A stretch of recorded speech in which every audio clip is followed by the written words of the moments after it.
অশোক সিংহল জলসিঞ্চন বিভাগৰ মন্ত্ৰী নে জলসম্পদ বিভাগৰ মন্ত্ৰী? প্ৰশ্ন আছিল জলসিঞ্চন বিভাগক লৈ। মন্ত্ৰীয়ে উত্তৰত কৈ আছে জলসম্পদ বিভাগৰ কথা। স্ট্ৰাকচাৰ আমি নিৰ্মাণ কৰু নদীৰ উপৰত যেতিয়া হেড নিৰ্মাণ কৰা হয়, কেনাল নিৰ্মাণ কৰা হয়, এই হেডওয়াৰ্কসবোৰ বানপানী আহিলে নদীৰ গতিপথটো সলনি হয় আৰু নদীৰ গতিপথটো সলনি হোৱাৰ বাবে এই হেডওয়াৰ্কসটো কাম নকৰা হৈ যায়। ধন্যবাদ দিব লাগিব মাননীয় মুখ্যমন্ত্ৰী ডাঙৰীয়াক, আমাৰ ৱাটাৰ ৰিসোৰ্স বিভাগৰ মন্ত্ৰী পীযুষ হাজৰিকা ডাঙৰীয়াক, যে ইমান মথাউৰি বনালে যে বানপানীৰ সমস্যাৰ ওপৰত এক প্ৰকাৰ আমি নিয়ন্ত্ৰণ আনিবলৈ এক পৰ্যায়ত সক্ষম হৈছোঁ। বানপানীৰ অজুহাত দেখুৱাই প্ৰসংগৰ পৰা পলায়নৰ চেষ্টা মন্ত্ৰীৰ। কেৱল এয়াই নহয়, সদনৰ মজিয়াত ভুল তথ্য দিছে মন্ত্ৰীয়ে। ইৰিগেশ্যন ডিপাৰ্টমেণ্টে এটা ভুল তথ্য দিছে যে অসমৰ 24% মাটিত জলসিঞ্চন আছে বুলি। যোৱাবাৰ দিছিলে 14% মাটিত আছে বুলি। আৰু আমাৰ ইকনমিক ছাৰ্ভেত কৈছে যে 5.61%হে আচলতে জলসিঞ্চনৰ ব্যৱস্থা আছে। এতিয়া আজি অত্যন্ত ভুল তথ্যৰে মন্ত্ৰী অশোক সিংঘালে কৈছে যে নহয়, মানে 24% মাটিত জলসিঞ্চনৰ ব্যৱস্থা আছে। অসমৰ জলসিঞ্চনৰ ব্যৱস্থাত 24% চৰকাৰী জলসিঞ্চনৰ ব্যৱস্থা, 24% বাদ দিয়ক, আচলতে 2%ও নাই।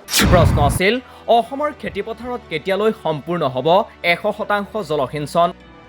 অখিল গগৈৰ প্ৰশ্নৰ চালেবেৰে কোবোৱা উত্তৰ বিভাগীয় মন্ত্ৰী অশোক সিংহলৰ।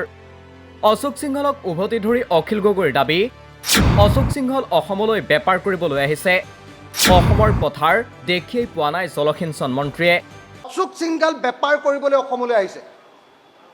অশোক সিংঘালে কণ্ট্ৰেক্ট কৰিবলৈ অসমলৈ আহিছে।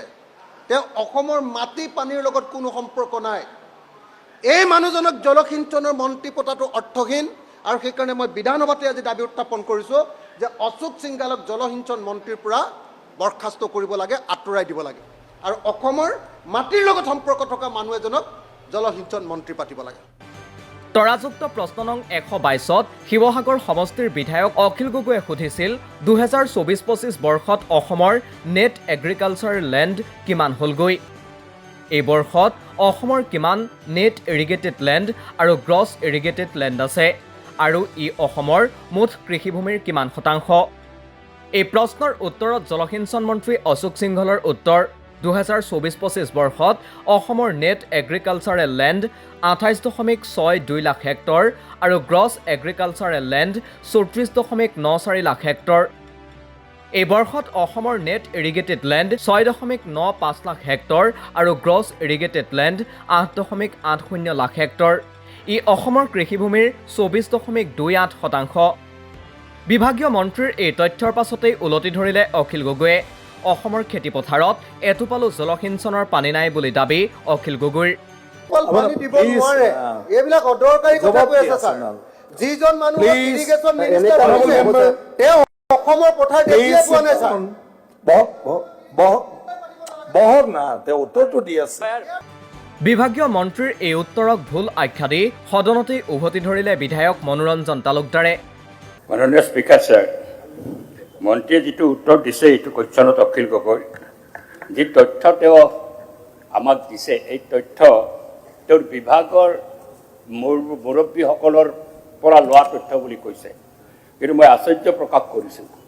তেওঁ ইকনমিক ছাৰ্ভেত 2023-24 ইকনমিক ছাৰ্ভেটো যদি চায়, তেতিয়াহ'লে আমাৰ ইৰিগেশ্যনৰ যিটো দৈন্য দশা 2021-21 আমাৰ এগ্ৰিকালচাৰ লেণ্ডৰ মাত্ৰ 5.12 এইটো হ্ৰাস পালে 21-22 ইকনমিক ছাৰ্ভে মতে 5.06, আৰু 22-23 ইকনমিক ছাৰ্ভে মতে আমাৰ এতিয়া ইৰিগেটেড লেণ্ড হৈছে 2.36। এইটো হৈছে বাস্তৱ চিত্ৰ 2.36, কিন্তু তেওঁ দেখুৱাই আছে 24%। এটা অদ্ভুত কথা। আনকি এই বিষয়ক লৈ বিধানসভাৰ বিশেষ নিয়মৰ অধীনত বিস্তৃত আলোচনাৰো দাবী কৰিলে বিৰোধী দলপতি দেৱব্ৰত শইকীয়াই। উল্লেখ্য, কাগজে পত্ৰই ৰাজ্যৰ ভিন্ন স্থানত জলসিঞ্চনৰ ব্যৱস্থা আছে, কিন্তু বাস্তৱত কি? বাস্তৱত এতিয়াও খৰাং পীড়িত এলেকাৰ লোকে খেতিপথাৰত পানীৰ বাবে বৰষুণলৈ বাট চোৱাৰ বাহিৰে বিকল্প নাই। বহু অঞ্চলত এতিয়াও ভেকুলীৰ বিয়াৰ দৰে পৰম্পৰা দেখিবলৈ পোৱা যায়।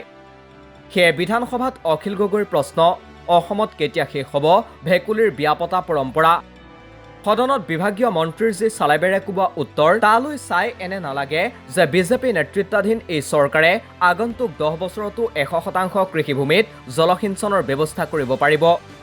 নিউজ ডেস্ক ৰিপৰ্ট, দি ক্ৰছ কাৰেণ্ট।